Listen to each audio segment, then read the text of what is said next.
syempre, ka-vibes, narito na tayo sa parte ng ating programa. Programa at pagsasama-sama kung saan sasagutin natin ang wala kakwenta-kwentang katanungan ng ating ka-vibes nang walang kakwenta-kwenta ring kasagutan para quiz lang. Kaya ito na, papasukin na natin ang mapuksaan sa agahan! Puksaan sa agahan! Puksaan sa agahan! Buksan sa agahan na habang maulan. Ito na nga ang ating ka-vibes na napili natin. Walang iba kundi si... Si Coco ng Coco Mindoro. Martin. Ay, Coco Si Martin. Coco, ayan. Coco Si Coco ay... Si Coco ng Mindoro. Mindoro. Ano ba yung ano niya? Ang kanya po katanungan ay ibubuko o itatago? Ibubuko o itatago? Naku, ibubuko para may something. Parang diba? may something. Itatago, parang itago yung something. Wow! Ano kaya sikreto ang gustong itago o Gamit ibuko ang niya, sensya Coco? at lohika. Correct. Ikaw ba, DJ Joke Ako. Loco? Ano ang pipiliin mo? Ayun, sa akin siguro ang mas gusto ko siguro yung ibubuko. Ibubuko? Oo, Bakit dapat naman? na itatago sana kasi nasulat ibubuko. Sabi ko nga rin dapat sa akin yung ibubuko. Yun yung nabunot ko Sabi ko, bakit na nasulat ko ibubuko? Sige na, ito na nga. Wala tayong magagawa. Ay, Kaya, sige. Papanindigan ko na lang to. Correct. Minsan talaga hindi umaayon sa ating mga plano, mga Oo. bagay-bagay sa mundo. Tama. Pero kailangan gawa natin ang paraan yan at ma-survive natin ito. Tama, Pero, kaya naman simulan na natin to. correct. Sa akin naman itatago dahil wala na akong no choice. Kaya ito na. Sige, palakpakan natin na si Coco ng Mindoro at puksain na natin ang kanyang katanungan na sa araw na ito. Give us a bit, DJ Mama Mia. Oh! Ito na, pakinggan mo na. Umuulan man sa kalsada. Wala lang, nasabi ko lang. Ito na. And 1, 2, and 1, 2, 3. Puksaan sa agahan, kakaibang daldalan. Hindi mapipigilan, Joko Mia ang pangalan. Sabay sa umagahan, halina't pag-usapan. Sa radyo ay pakinggan. Ngayon mo malalaman ang sagot sa puksaan. Yo! Ibubuko o itatago? Yan ang tanong ni Coco ng Mindoro. Next! Yo! Coco! Kinakabahan ako. Wait lang. In a 3, 2, 1.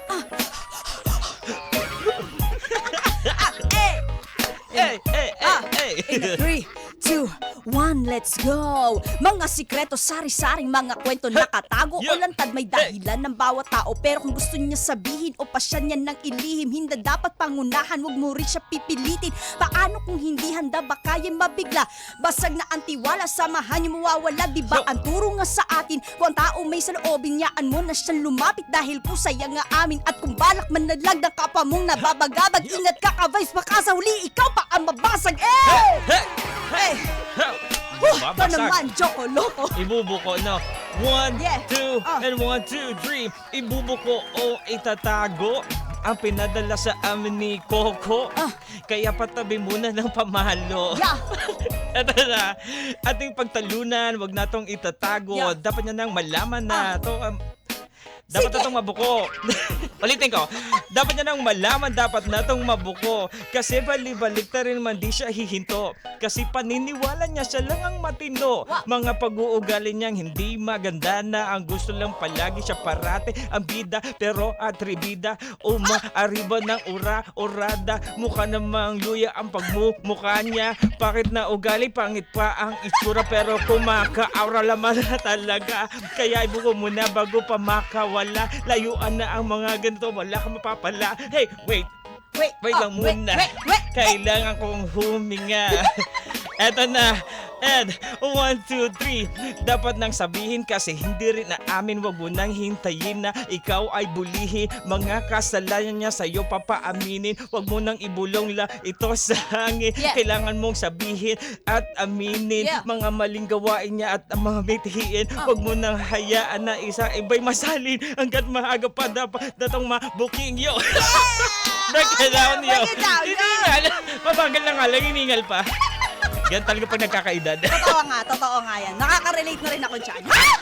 Pero ito na nga, sige. Oh. Dahil very good naman tayo sa puksaan. Very good talaga. Oo. naitawid. No, naitawid naman natin, di ba? Pero sige, bigyan natin ng magandang depensa itong ating napiling kasagutan. Oo. Ano? Pero ikaw ba, DJ Joko Loco, bakit mo talaga siya ibubuko? Meron ka bang personal na galit sa kanya kung bakit mo siya Kung ibubuko? merong mga maling ginagawa na dapat mahinto, kailangang ibuko, 'di ba? Tama, tama, Sa ano 'yan, sa lahat ng ano 'yan aspeto ng buhay o sa basta sa mga ganung pangyayari, kailangan maibuko 'yan. Kasi pag hindi tuloy-tuloy 'yan, hindi hihinto pag may ginagawa ang isang tao na walang hindi binubuko. Tuloy-tuloy 'yan lang at hindi talaga hihinto, maniwala ka Totoo sa naman akin. yan. Trust me. Wow. Oh, trust me, tama yan Tsaka kapag hindi mo Oo. kasi ibinuko, magiging nyog yan eventually. Oo.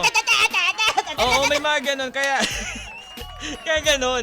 Kasi may mga aminin natin na iba't iba yung ugali na nakakasalamuhan natin. Kaya kung meron kang mga signs na itong mga binanggit natin, Totoo naman. layuan mo na, 'di ba? Kasi ikay pwedeng minsan kasi may mga ganong tao na kailangan mo na ibuko kasi kahit kasalanan nila sa iyo papaaminin para magbukang malinis sila, Totoo 'di ba? naman. Sa paningin ng iba. Ganun Oo. yung ano eh. Pero ano kasi yan 'di ba? Parang nga kapag ibubuko o itatago, depende rin yan sa sitwasyon. May mga Depende. panahon naman na dapat itago muna kasi Yung lalo, feelings? hindi naman yung Ah, hindi feelings. naman, ano? Lalo kung hindi naman ikaw yung involved doon sa pangyayari na yon, 'di ba? Yung Eh, para hindi bang- ka huwag ka nang pumili dito sa dalawa. Oo nga naman. Kasi di ba, o kaya naman kung ikaw din mismo, kung personal mong saloobin to, kung sa tingin mo hindi matatanggap ng tao, o sa tingin mo ikapapahamak to ng iba, di ba? Lalo na kung hindi naman sila ganun kasama, kawawa naman kung napahamak pa sila. Oo. Bay, siguro, itago muna, di ba? Siguro isa sa mga Pero example. tama ba yun na itatago mo na lang? Hindi, teka lang. Ay, Isa sa teka mga example natin dito, Magagalit si parang Mami. kunyari, eto bilang natapos na rin naman na yung Ah. Pride Month.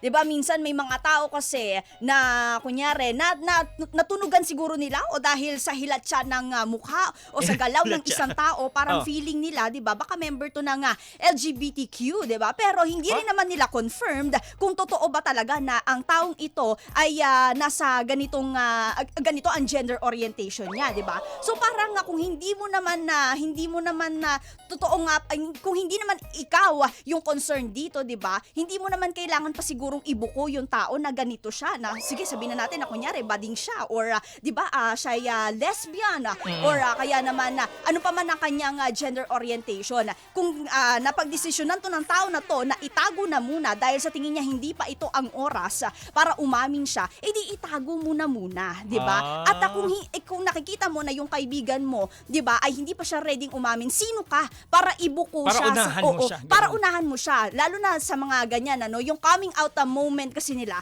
napakahalaga at napaka-precious niyan sa ating mga ka-vibes na LGBTQ kasi ano yan parang para sa kanila narito yung face kung saan ano ba to, parang dito ko ba malalaman kung sino yung mga totoo kong kaibigan, yung tunay na tatanggap talaga sa pagkatao ko regardless kung ano pa yung gender orientation ko. Oo. So sino ka, 'di ba, para ibuko siya at ilantad sa mga tao, 'di ba? Kung hindi pa nga siya ready, bakit mo siya pakikialaman? Oo. So yan yung sa tingin ko, yan lang dyan applicable.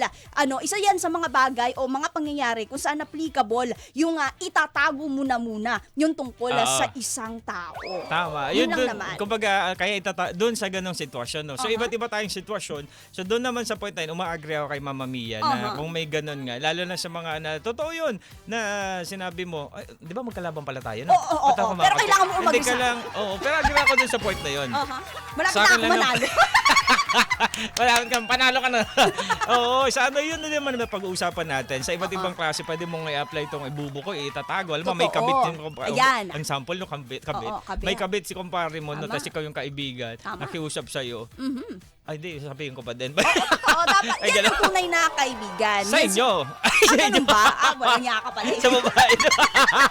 Sa lalaki, hindi ko sure eh. Pero ayun nga di ba? Siguro na ano yan naayon din talaga sa sitwasyon o kaya naman ano bang klaseng pangyayari yung iyong ibubuko o itatago, di ba? Oo. Talagang depende ho yan mga ka-vibes. Paano kung ito palang kaibigan mo ay magpo-propose pala tapos Oh. binuko mo na? Ay. Eh di wala na yung element of Wala surprise. Sinira mo na yung moment na dapat sinisavor pa nila o Oo. ninanamnam nila sa mga panahon na yun. Wala na spoiler ka Nakaw, nagmauna kasi parang ganun. Oo, itago mo na muna. Pag yung may Lalo- kwento ko, Spider-Man, Brand New Day. Talaga ba? Asan pa yung duct tape ko dito? Ano may nangyari kay Punisher? Ay, gano'n.